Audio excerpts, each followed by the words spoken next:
Check the roads before then. If you were out and about seeing bands in the 80s, pretty good chance you caught Aussie synth pop outfit Machinations. They had a few hits in the top 30, Precious Sway, No Say in It, My Heart's on Fire and Do To You. And the ABC's Nicole Dyer caught up with frontman friend Lonergan about how he and his fellow band members, Tim Doyle and Tony Starr, got inspired to start a band after a trip to the UK.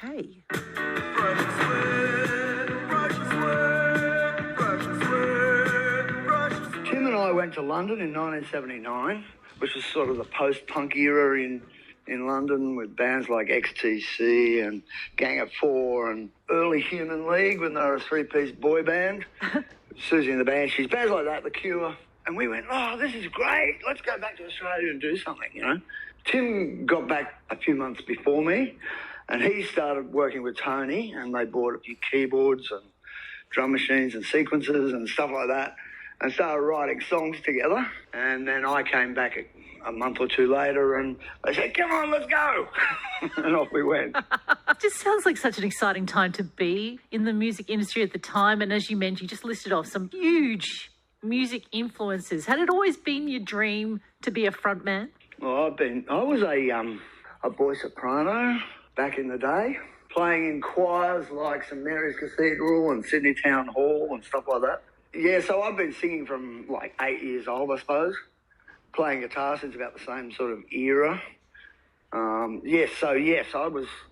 remember when I was 8 living in Auckland, you know, we had a little band, we were banging tea chests and a couple of acoustic guitars. And we were going to be the Beatles in those days, you know. Yeah.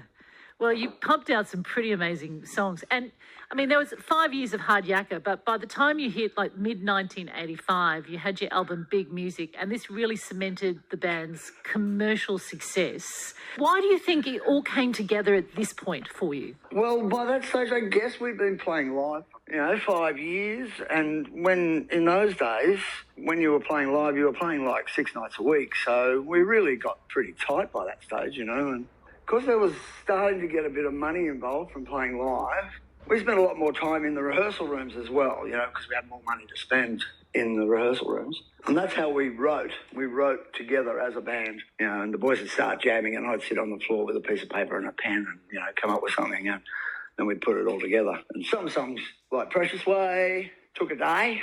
Other songs might take, 3 months. It was... Your opening bars to No Say in It.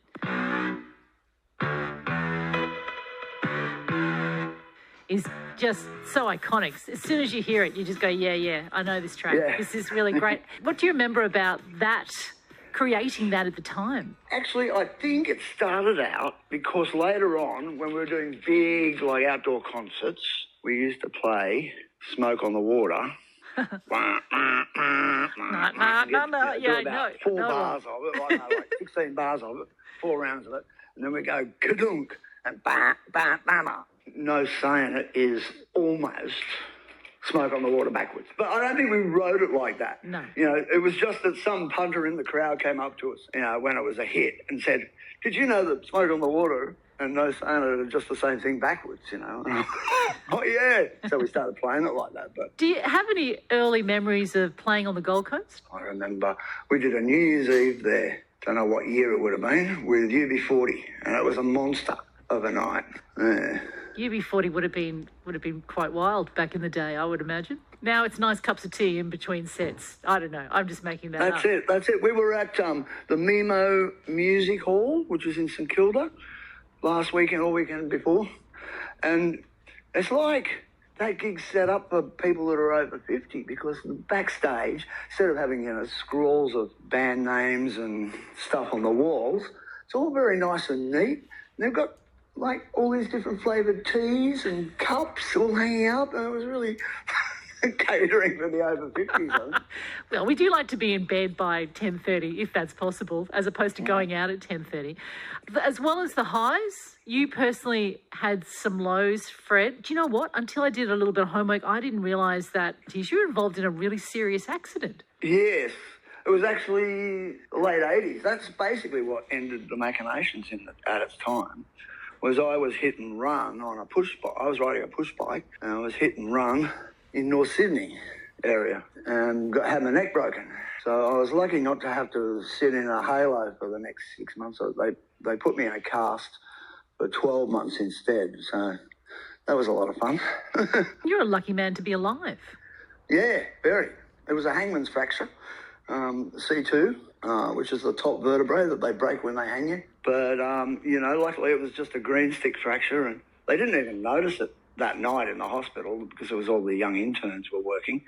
And it wasn't until the expert came in the next morning and looked at all the x-rays and said, oh, you better get him back in. Yeah, like quick sticks. It really was the end of the Machinations because you are their front man. Everyone else had to go off and do their own projects while you were recovering. Yeah, Tony and Tim had kids at the time and, nobody had any money of their own. All the money was tied up in the gear and we had to sell off all the gear so that they could set up their own businesses. And finally, the wives had the boys at home. By the time I got out of plaster, the businesses were doing well. The wives liked having the boys at home. It was kind of like, do we really have to go back on the road again? Yeah. What a shame. But we did eventually. What's it like now to be on stage? Obviously, you're a little bit older, and as opposed to knocking back a few beers, you're choosing which tea you'd like at the end of the set. Oh, you're probably not doing that. I'm just teasing you. No, I'm still knocking back a couple of beers. They tend to be mid-strength rather than full strength.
Machinations and no say in it after hearing from Fred Lonergan, who caught up with Nick Dyer on Brekkie, talking about their upcoming gig this weekend. A couple of minutes away from 4 o'clock. I'll check the roads in just a moment. I do have to get something off my chest though, because have you noticed something has changed on 7:30? I mean,